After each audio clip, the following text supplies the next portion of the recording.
कृतार्थो अनेन ज्ञानेन इत्येवं गलितधीः कृति पश्यन् शृण्वन् स्पर्शन् जिघ्रन् अश्नन् आस्ते यथा सुखम। नमस्कार मित्रों, ये जो श्लोक है ये अष्टावक्र गीता के 17वें अध्याय का 8वां श्लोक है, जिसे हम आज गहराई से समझेंगे।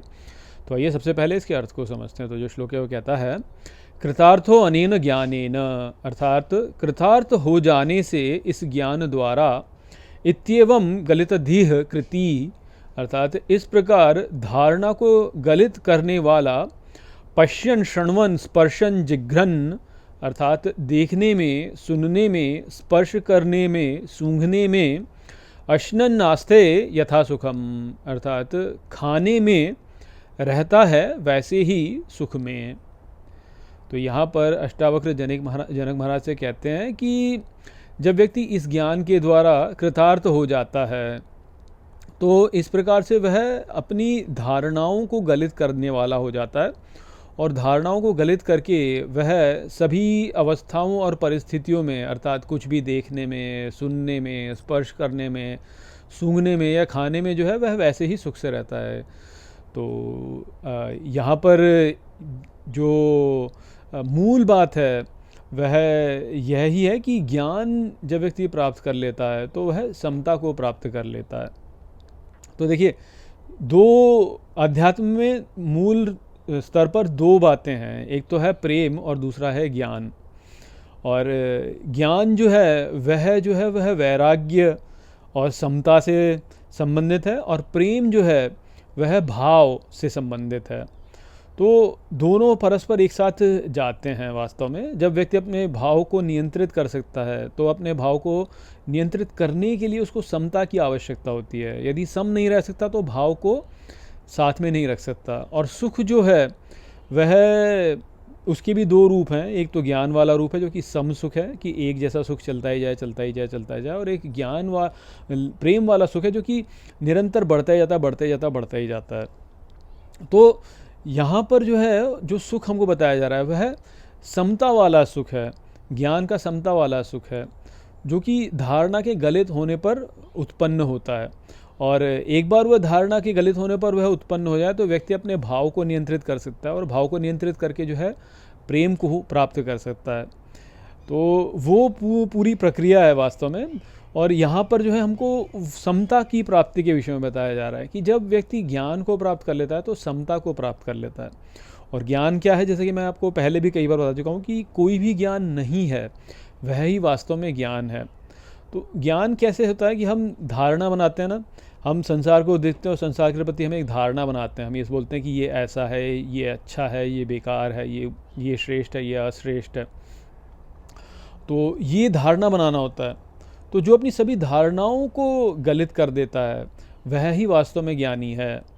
तो आप देखिए, यदि आप मीडिया में देखेंगे तो आप मीडिया में देखेंगे कि लोग जो है अलग अलग प्रकार की बातें करते हैं। लोगों के अपने अपने जो हैं कुछ उनके मत होते हैं। कोई कहता है कि ये बात ठीक है, कोई कहता है कि ये बात ठीक है।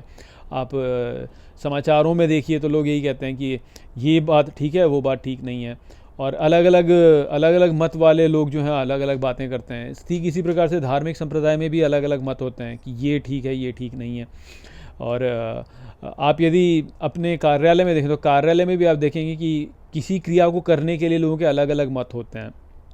तो ये सारे जो मत वाली भाग है, मतभेद जिसे कहते हैं, ये जो मतभेद है ये किस कारण से उत्पन्न हुआ? ये होता है इस कारण से क्योंकि हम धारणा बनाते हैं।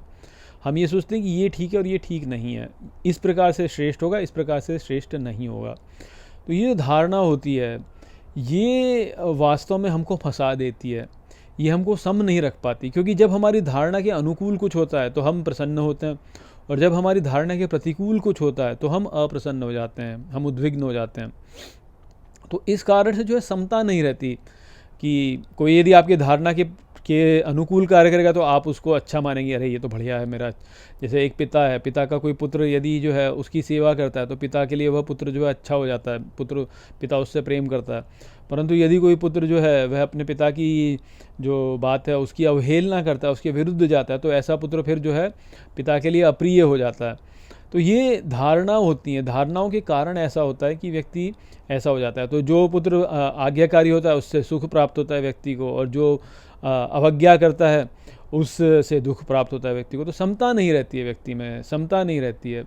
तो ये जो समता है, इसको प्राप्त करने का जो मार्ग है वह पिछले श्लोक में जो बताया है कि विश्व से के विलय की भी भावना ना होना, और विश्व के से जो है उसमें स्थिति से द्वेष भी ना होना, दोनों ही ना हो वास्तव में, अर्थात विश्व के अस्तित्व को ही नकार देना। उसी से वास्तव में हमारी धारणा जो है वो गलत होगी।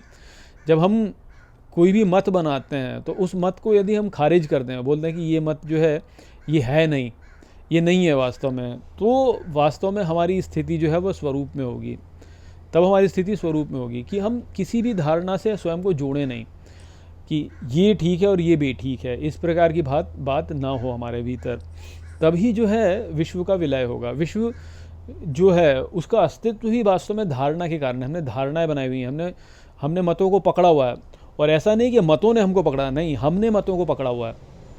और क्योंकि हमने मतों को पकड़ा हुआ है, इस कारण से ही वास्तव में दुख है, क्योंकि वह जो धारणा है उसको हमने अस्तित्व दे दिया है, हमने उसको सत्ता दे दी है। तो उसी कारण से विश्व उत्पन्न हो गया है हमारे लिए कि ऐसे होना चाहिए, ऐसे नहीं होना चाहिए, इस राष्ट्र को इस पर इस प्रकार से करना चाहिए, इस राष्ट्र को उस पर इस प्रकार से नहीं करना चाहिए, लोगों को मेरी बात माननी चाहिए, लोगों को जो लोग मेरी बात मानते हैं वह अच्छे लोग हैं, जो लोग मेरी बात नहीं मानते वह बुरे लोग हैं, मेरे धार्मिक संप्रदाय के अनुयायी जो हैं वो अच्छे लोग हैं, मेरे धार्मिक संप्रदाय के जो अनुयायी नहीं हैं वह बुरे लोग हैं। इस प्रकार का भाव हमारे भीतर उत्पन्न होता है, जो कि समता को हमारे भीतर उत्पन्न नहीं कर पाता। यदि हमको सम होना है तो हमको इन सब से उपराम होना होगा।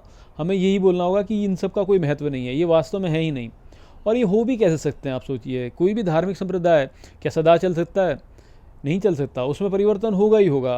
आज का जो सनातन धर्म है और आज से 100 वर्ष पहले का जो सनातन धर्म था और उससे 100 वर्ष पहले का जो सनातन धर्म था, उनकी मान्यताओं में बहुत भेद है, बहुत अंतर उनमें दिखता है। हम आज के सनातन धर्म को आज से 500 वर्ष पुराने सनातन धर्म से एक नहीं कर सकते। हम ये नहीं बोल सकते कि वो जो धर्म था, जो हिंदू धर्म उस समय पे था और जो हमारा हिंदू धर्म अब है वह एक ही धर्म है, ऐसा नहीं है। वास्तव में उसमें परिवर्तन हो चुका है। ठीक इसी प्रकार से आप कई अलग अलग धार्मिक संप्रदाय जो कि उठते हैं बैठते हैं। जो हिंदू धार्मिक संप्रदाय वो इतने लंबे समय तक टिक ही इस कारण से पाए क्योंकि ये परिस्थितियों के अनुसार स्वयं को परिवर्तित कर देता है। यदि परिवर्तित ना करे तो ये रह नहीं सकता। तो इस जगत में सब कुछ परिवर्तनशील है। तो जो हमारे मत हैं यदि वो आज ठीक हैं तो कल वो जो है हो सकता है कि अनुचित हो जाएं, हो सकता है क्या होंगे ही होंगे। अलग अलग परिस्थितियों में अलग अलग बातें होती हैं। आप सोचिए ना, कितनी सारे हमारे सामाजिक प्रथाएं थी जो कि एक समय पर उनका पालन किया जाता था और आज के समय जो है उनको कुप्रथा के रूप में देखा जाता है। तो उस समय के लोग क्या मूर्ख थे जो उन प्रथाओं का पालन करते थे? नहीं, उस समय की जो सामाजिक अवस्था थी उसमें उन प्रथाओं का ही उपयोग था, वह ही उपयोगी थे। आज का जो समय है उसमें उन प्रथाओं का महत्व नहीं है। आज के समय में अन्य प्रथाएं हैं और आगे का जो समय आएगा उसमें आज की प्रथाएं जो हैं उनका महत्व नहीं रह जाएगा, अन्य प्रथाओं का महत्व हो जाएगा। तो जब हम इनसे चिपके रहते हैं तो इन्हीं से जो है हम समता को प्राप्त नहीं कर पाते कि हम जो अपना हमारा मत होता है उसका पालन चाहते हैं और हम जो है जो अन्य मत हैं उनको नहीं मानना चाहते और उन्हीं से दुखी होते हैं। और ये जो है ये सभी वास्तव में फिर उसी प्रकार से हमारी इंद्रियों पर भी वो पालन आते हैं। मान लीजिए कि कुछ आपको अच्छा नहीं लगता, वो आपके सामने हो रहा है तो आपको दुख होगा। मान लीजिए कि कोई ऐसे, जैसे भोजन का उदाहरण ले लीजिए, जो अन्य सभ्यताएं हैं उनके भोजन से कई बार हमें दुर्गंध आती है, परंतु हमारा जो भोजन है उससे हमें सुगंध आती है। और ऐसा हो सकता है कि अन्य सभ्यताएं जो हैं उनको हमारे भोजन में से दुर्गंध आती हो। तो सूंघने में भी समता नहीं है हमारी, ना हमारी देखने में समता है, ना हमारी स्पर्श करने में समता है। तो कहीं पे भी हमारे इंद्रियों में हमारी समता थोड़ी ना है। कुछ अच्छा लगता है, कुछ बुरा लगता है, ये अच्छा लगता है, बुरा लगता है। और अन्य सभ्यताओं में हो सकता है कि उसका विपरीत हो जाए।